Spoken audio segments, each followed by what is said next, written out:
অবরুদ্ধ গাজা উপত্যকায় 15 মাসব্যাপী ইসরায়েলি আগ্রাসনের পর যুদ্ধবিরতি কার্যকর হওয়া মাত্র 2 দিনের মাথায় গাজার উত্তরাঞ্চলে ফিরে এসেছেন 3 লাখেরও বেশি ফিলিস্তিনি। সোমবার 27 জানুয়ারি গাজার জনসংযোগ দপ্তর এক বিবৃতিতে এই তথ্য জানিয়েছে। বিবৃতিতে জানানো হয়, ইসরায়েলের বাহিনীর আগ্রাসনের কারণে উত্তর গাজার বাসিন্দাদের বড় একটি অংশ এতদিন উপত্যকার দক্ষিণ ও মধ্যাঞ্চলে আশ্রয় নিয়েছিলেন। অবশেষে 470 দিন পর তারা নিজেদের বাড়িঘরে ফিরে আসছে। ইসরায়েলি বোমা হামলায় উত্তর গাজার বেশিরভাগ বাড়িঘর ধ্বংস হয়ে গেছে। পুরো এলাকা পরিণত হয়েছে ধ্বংসস্তূপে। তবুও নিজেদের এলাকায় ফিরতে পেরে উচ্ছ্বাস প্রকাশ করেছেন বাসিন্দারা। সোমবার সকাল থেকেই নেতজারিম করিডোর দিয়ে হাজার হাজার ফিলিস্তিনি ঘরে ফিরতে শুরু করেন। অনেকেই ঘোড়া বা গাধার গাড়িতে তাদের সামান্য মালপত্র নিয়ে ফিরেছেন। গাজা সিটির প্রধান সড়কের একটি ক্ষতিগ্রস্ত ভবনের সামনে টাঙানো ছিল গাজায় স্বাগতম লেখা একটি ব্যানার। 22 বছর বয়সী লামিশ আল ইউয়াদি নামের এক তরুণী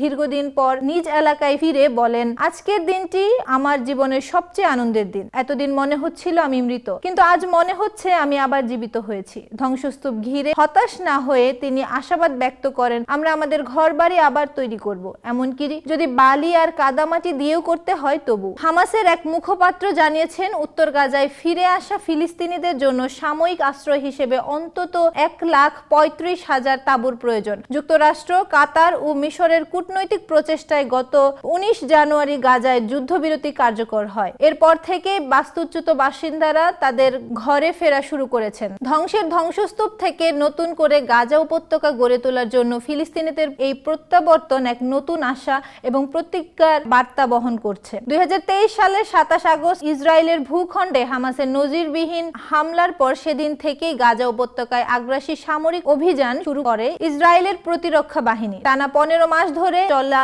ওই অভিযানে নিহত হয়েছেন প্রায় 47,000 ফিলিস্তিনি। আহত হয়েছেন আরো 1,12,000 জন। সেই সঙ্গে গাজার বিভিন্ন এলাকা থেকে ঘর হারা হয়েছিলেন অন্তত 20 লাখ ফিলিস্তিনি।